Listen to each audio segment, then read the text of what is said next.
ನಮಸ್ಕಾರ. ರಿವ್ಯೂ ಚಾನಲ್ಗೆ ಸ್ವಾಗತ. ನಾನು ಸೌಖ್ಯ ಗಾಂವ್ಕರ್. ಜಮೀರ್ ಅಹ್ಮದ್ ಖಾನ್ ಅವ್ರಿಗೆ ಭಾರಿ ಮುಖಭಂಗ ಎದುರಾಗಿದೆ. ಅತಿ ದೊಡ್ಡ ಆಘಾತ ಅವ್ರಿಗೆ ಇತ್ತೀಚಿನ ದಿನಗಳಲ್ಲಿ ಏನೋ ಮಾಡೋಕ್ಕೆ ಹೋಗಿ ಭಾರಿ ಎಡವಟ್ಟಾಗಿದೆ. ಸರ್ಕಾರಕ್ಕೂ ದೊಡ್ಡ ಮುಜುಗರವನ್ನು ತಂದಿಟ್ಟಿದೆ. ಏನೋ ಮಾಡೋಕ್ಕೆ ಹೋಗಿ ಕೈ ಸುಟ್ಟುಕೊಂಡ ಸರ್ಕಾರ ಕಡೆಗೂ BJP ಈ ಒಂದು ಕೇಸಲ್ಲಿ, ಯಾಕಂದರೆ ಯಾವ ಕೇಸಕ್ಕೆ ಕೈ ಹಾಕಿದ್ರೆ ಇವರು ಅಡ್ಜಸ್ಟ್ಮೆಂಟು ಅನ್ನೋ ಥರನೇ ಅಲ್ವಾ ಲೋಕಲ್ ಆಗಿ ಆರೋಪ ಕೇಳಿ ಬಂದಿದ್ದು, ಮತ್ತು ಇವರು ತುದಿಗೆ ಮುಟ್ಸೋದೇ ಇಲ್ಲಪ್ಪ ಅಂತ.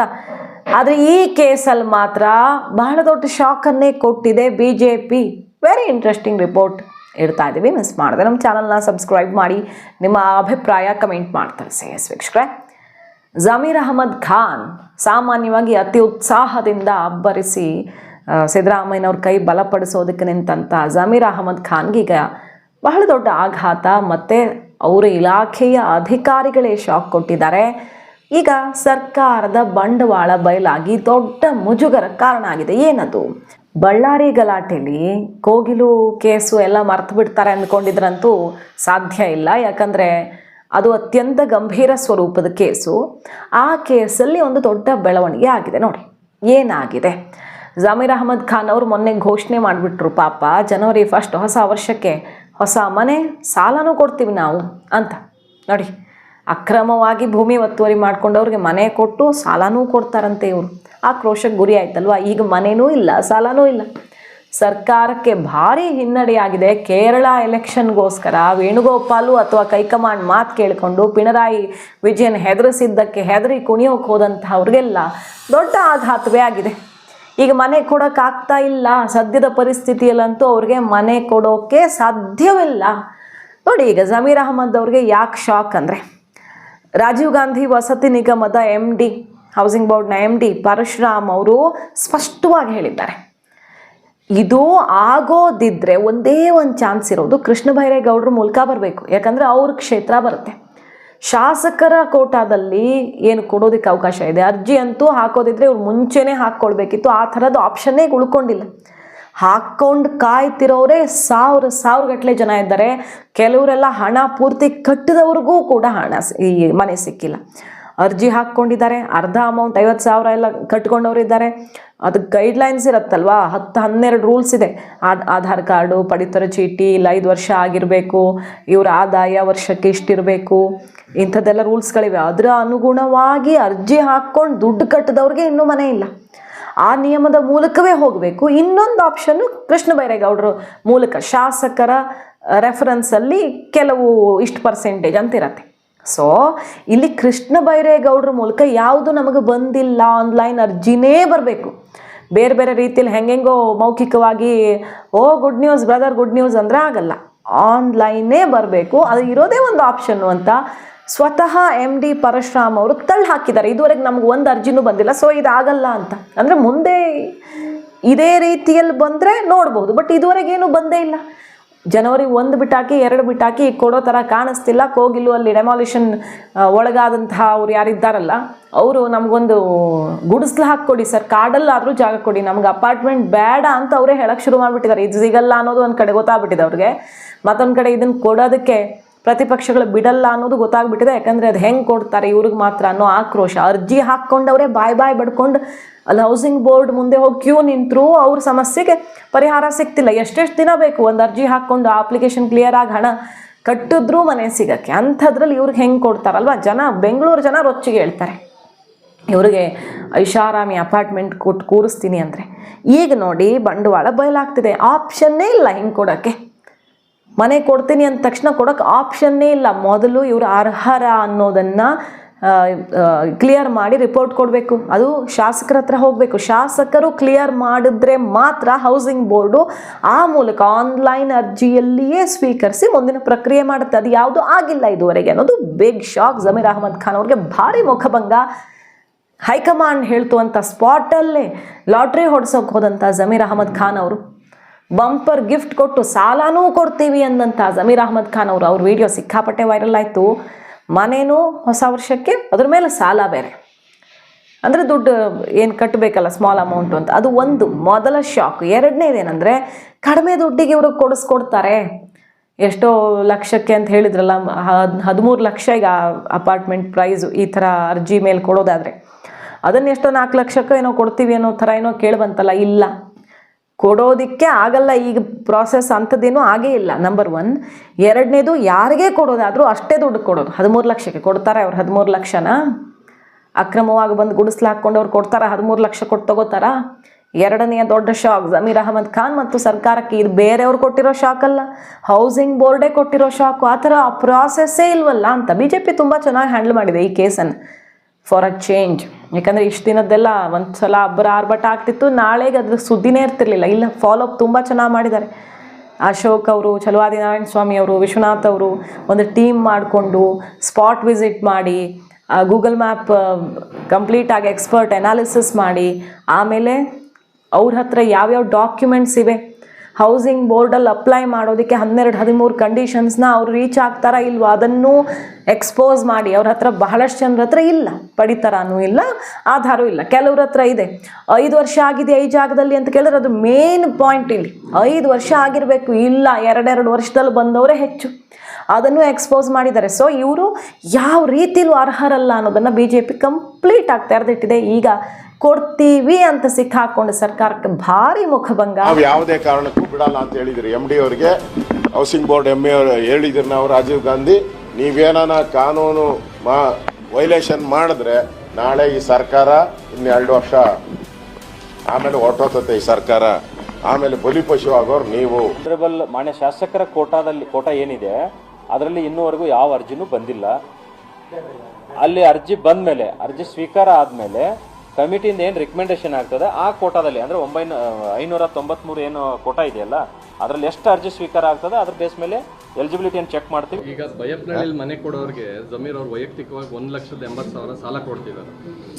ಅದು ನಾನು ಹೇಳ್ದಲ್ಲ, 16,000ಕ್ಕೆ ಅವ್ರಿಗೆ ಆಧಾರ್ ಕಾರ್ಡು ರೇಷನ್ ಕಾರ್ಡ್ ಮಾಡಿಕೊಡೋ ಅಂಥ ಗ್ಯಾಂಗ್ಗೆ ಇಲ್ಲಿ ಮುಸ್ಲಿಂ ಗ್ಯಾಂಗ್ಗಳು ಇದೆ. ಇಲ್ಲಿ ಅವ್ರಿಗೆಲ್ಲ ರೀತಿ ವ್ಯವಸ್ಥೆ ಮಾಡಿಕೊಟ್ಟು ಅವ್ರನ್ನ ಓಟ್ಗೋಸ್ಕರ ಇಲ್ಲಿ ಇಟ್ಕೊತಾರೆ.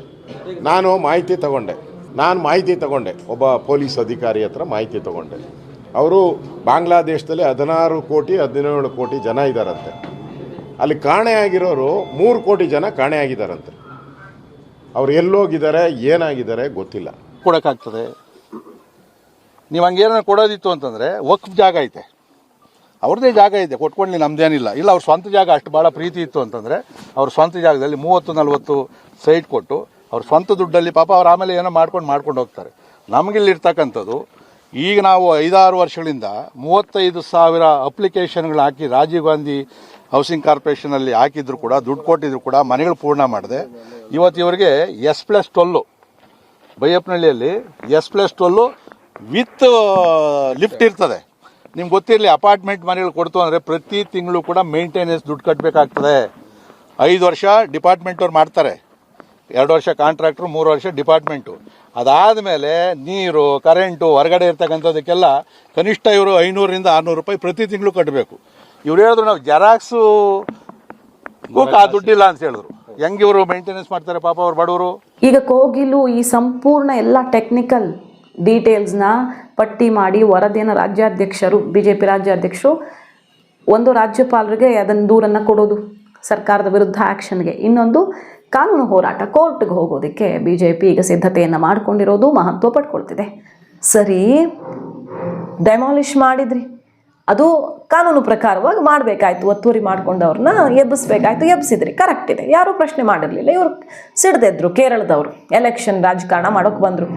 ಅವ್ರಿಗೆ ಸರಿಯಾಗಿ ತಿರುಗೇಟು ಕೊಟ್ಟು ಬಾಯಿ ಮುಚ್ಚಿಸಿ, ನಿಮ್ಮ ಕೇರಳದ ಜನರಿದ್ದರೆ ಕರ್ಕೊಂಡು ಹೋಗಿ ನೀವೇ ಜಾಗ ಕೊಡಿ, ನಿಮ್ಮ ಜನರಿಗೆ ಒಂದು ಮನೆ ಕಟ್ಕೊಡೋಕ್ಕಾಗಲ್ವಾ ಅಂತ ತಿರುಗೇಟು ಕೊಟ್ಟು ಅವ್ರಿಗೆ ಸೆಡ್ ಹೊಡೆಯೋದು ಬಿಟ್ಟು ಅಷ್ಟು ಭಯಭೀತರಾಗಿ ವೇಣುಗೋಪಾಲ್ ಅವರ ಸೂಚನೆಗೆ ಕುಣಿಯೋದಕ್ಕೆ ಶುರು ಮಾಡಿದ ಸರ್ಕಾರದ ವಿರುದ್ಧ ಆಕ್ರೋಶ ಸಿಡಿತು. ಅದು ಹೆಂಗೆ ಕೊಡ್ತೀರಿ? ಕರ್ನಾಟಕದಲ್ಲೇ ನಿರ್ಗತಿಕರಿದ್ದಾರೆ, ನಿರಾಶ್ರಿತರಿದ್ದಾರೆ, ಬೇಕಾದಷ್ಟು ಜನ ರಾಜಕಾಲುವೆ ಮೇಲೆ ಮನೆ ಕಟ್ಟಿ ಡೆಮಾಲಿಷ್ ಮಾಡಿರುವಂಥ ಎಕ್ಸಾಂಪಲ್ಸ್ ಇವೆ. ತುಂಬ ಜನ ಬೇರೆ ಬೇರೆ ಕಾರಣಕ್ಕೆ ಒತ್ತುವರಿ ಮಾಡ್ಕೊಂಡವ್ರು ಎಬ್ಸಿರ್ತಾರೆ, ಇಲ್ಲ ಭೂ ಸ್ವಾಧೀನ ಮಾಡ್ಕೊಂಡವ್ರು ಜಾಗ ಕಳ್ಕೊಂಡಿರ್ತಾರೆ, ಅವ್ರಿಗೆ ಏನೂ ಇಲ್ಲ, ಅವ್ರು ಇಲ್ಲಿಯವರೇ, ಅವ್ರಿಗೆ ಏನೂ ಇಲ್ಲ. ಅಂಥದ್ರಲ್ಲಿ ಇವ್ರಿಗೆ ಕರೆಂಟ್ ಕನೆಕ್ಷನ್ ಕೊಟ್ಟು, ಸುಸಜ್ಜಿತ ಕೇಬಲ್ ಮೂಲಕ ಕರೆಂಟ್ ಕನೆಕ್ಷನ್ ಕೊಟ್ಟು ಇವ್ರಿಗೆಲ್ಲ ವ್ಯವಸ್ಥೆ ಮಾಡಿಕೊಟ್ಟವ್ರು ಯಾರು ಅನ್ನೋದು ಬಂತಲ್ವಾ. ಈಗ ಸ್ಫೋಟಕ ಆಡಿಯೋ ವಿಡಿಯೋನೂ ಲಭ್ಯವಾಗಿದೆ, BJP ಹೇಳ್ತಿರೋದು. ಆಡಿಯೋ ಕಂಪ್ಲೀಟ್ ಆಗಿ ಮತ್ತು ಕೆಲವು ವಿಡಿಯೋ ಸಾಕ್ಷಿಗಳನ್ನು ಕೂಡ BJP ಬಿಡ್ತಿರೋದು.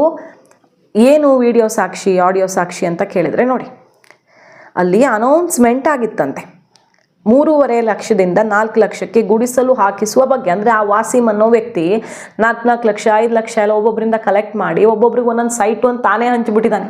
ಅವನ ಅಪ್ಪನ ಮನೆ ಆಸ್ತಿ ಇದು. ಅಲ್ಲಿ ಕಾಂಗ್ರೆಸ್ನ ಲೋಕಲ್ ಲೀಡರ್ ಅಂತ ಹೇಳಲ್ಪಡೋದು. ಮೊದಲು BJP ಜೊತೆನೂ ಗುರುತಿಸ್ಕೊಂಡಿದ್ದಂತೆ, ಆಮೇಲೆ ಕಾಂಗ್ರೆಸ್ ಜೊತೆನೂ ತುಂಬ ಮಿನಿಸ್ಟರ್ಗಳ ಜೊತೆ ಎಲ್ಲ ಒಡನಾಟ ಇದೆ. ಅವ್ರ ಮೇಲೆ ಹಾಕ್ತಿದ್ದಾರೆ. ಬಟ್ ಮಂತ್ರಿಗಳ ಜೊತೆ ಇರುವಂಥ ಫೋಟೋಸು ಕೂಡ ರಿಲೀಸ್ ಆಗಿದೆ. ಅಂದರೆ ತುಂಬ ಮಿನಿಸ್ಟರ್ಗಳ ಜೊತೆ ತುಂಬ ಆಪ್ತನಾಗಿ ಓಡಾಡ್ತಾನೆ ಅಂತ. 4 ಲಕ್ಷ 3.5 ಲಕ್ಷಕ್ಕೆಲ್ಲ ಗುಡಿಸಲು ಹಾಕಿಸೋ ಬಗ್ಗೆ ಧ್ವನಿ ಮುದ್ರಿಕೆಗಳು ನಮ್ಮ ಬಳಿ ಇವೆ, ಆ ಆಡಿಯೋ ರೆಕಾರ್ಡಿಂಗ್ಸ್ ನಮ್ಮ ಬಳಿ ಇವೆ. BJP ಹೇಳ್ತಿರೋದು ಜೊತೆಗೆ ಆಧಾರ್ ಕಾರ್ಡ್ ಮತದಾರರ ಗುರುತಿನ ಚೀಟಿಯನ್ನು ಇವ್ರಿಗೆ ಮಾಡಿಸಿ ಕೊಟ್ಟಿರುವ ದಾಖಲೆಗಳನ್ನು ಕೂಡ ಅಧಿಕಾರಿಗಳು ಕೊಡ್ತೀವಿ. ಇಷ್ಟಾದ ಮೇಲೆ ಇನ್ನು ಹೆಂಗೆ ಕೊಡ್ತಾರೆ ಇವ್ರಿಗೆ ಮನೇನ? ಇಷ್ಟು ಸಾಕ್ಷಿ ಸಿಕ್ಕ ಮೇಲೆ ಇನ್ನು ಹೆಂಗೆ ಇವ್ರಿಗೆ ಮನೆ ಕೊಡ್ತಾರೆ? 2 ವರ್ಷಗಳಿಂದ ಇಲ್ಲಿ ಬಂದು ಕೂತಿರೋರು ಇವರು. BJP ರಾಜ್ಯ ಮಹಿಳಾ ಘಟಕದ ಉಪಾಧ್ಯಕ್ಷೆ ಮಾಳವಿಕಾ ಅವಿನಾಶು, ಶಾಸಕರಾದ ಮುನಿರಾಜು, KS ನವೀನ್, ರಾಜ್ಯ ಕಾರ್ಯದರ್ಶಿ ತಮೇಶ್ ಗೌಡ, ಬೆಂಗಳೂರು ಉತ್ತರ ಜಿಲ್ಲಾ ಘಟಕದ ಅಧ್ಯಕ್ಷ S ಹರೀಶು ಎಲ್ಲರೂ ಅಲ್ಲಿ ವಿಸಿಟ್ ಮಾಡಿದ್ದಾರೆ. ಸ್ಪಾಟ್ ವಿಸಿಟ್ ಆಗಿ ತರಾಟೆಗೆ ತೊಗೊಂಡಿದ್ದಾರೆ. ಒಬ್ಬೊಬ್ಬರು ಆಧಾರ್ ಕಾರ್ಡು ಎಲ್ಲ ಪರಿಶೀಲಿಸಿದ್ದಾರೆ. ಒಬ್ಬರದ್ದು ಅಡ್ರೆಸ್ KG ಇದೆ, ಇನ್ನೊಬ್ರು ಇನ್ನೊಂದು ಕಡೆ ಇದೆ. ಅಲ್ಲಿ ಬೈಕ್ ರಿಜಿಸ್ಟ್ರೇಷನ್ UP ವೆಸ್ಟ್ ಬೆಂಗಾಲಿಂದ ಬಂದವರು ಸಿಕ್ಕಾಕ್ಕೊಂಡಿದ್ದಾರೆ. ಸೊ ಗೊತ್ತಾಯ್ತಲ್ವ ಗಲಾಟೆ, ಇವರು ಎಲ್ಲೆಲ್ಲಿಂದ ಬಂದವರಿದ್ದಾರೆ ಅಂತ. ಅಕ್ರಮ ಬಾಂಗ್ಲಾ ವಲಸಿಗರು ಅಂತಲೇ ಹೇಳಲಾಗ್ತದೆ. ತುಂಬ ಜನ, ಬಹುತೇಕರಲ್ಲಿರೋರು ಮುಸಲ್ಮಾನರು, ಒಂದೇ ಒಂದು ಕ್ರಿಶ್ಚಿಯನ್ ಕುಟುಂಬ, ಒಂದು 15-20 ಏನೋ ಹಿಂದೂ ಬೇರೆ ಕಾಸ್ಟು, ಆ ಥರ ಗೊತ್ತಾಗಿದೆ ಈಗ ಇನ್ಫಾರ್ಮೇಷನ್ನು. ಸೊ ಇಷ್ಟು ಜನ ಮ್ಯಾಕ್ಸಿಮಮ್ ನಂಬರ್ ಮುಸಲ್ಮಾನರಿದ್ದಾರೆ ಅಲ್ಲಿ. ಮತ್ತು ಅವರು ಬೇರೆ ಬೇರೆ ಕಡೆಯಿಂದ ಬಂದವರಿದ್ದಾರೆ. ಎಲ್ಲರ ಹತ್ರ ಡಾಕ್ಯುಮೆಂಟ್ಸು ಕರೆಕ್ಟಾಗಿಲ್ಲ. ಮತ್ತು ಆ ಗೂಗಲ್ ಮ್ಯಾಪೇ ಹೇಳ್ತಿದೆ ಅಲ್ಲಿ ಮನೆ 6 ತಿಂಗಳ ಹಿಂದೆ ನೋಡಿದಾಗಲೂ ಅಷ್ಟಿಲ್ಲ, ಕ್ವಾರಿ ಮತ್ತು ನೀರಿತ್ತು. ಏಕಾಏಕಿ ಗುಡಿಸಲುಗಳು ಎದ್ದಿವೆ. ಹಾಕ್ಸ್ಕೊಟ್ಟಿದ್ದಾನೆ ಆತ.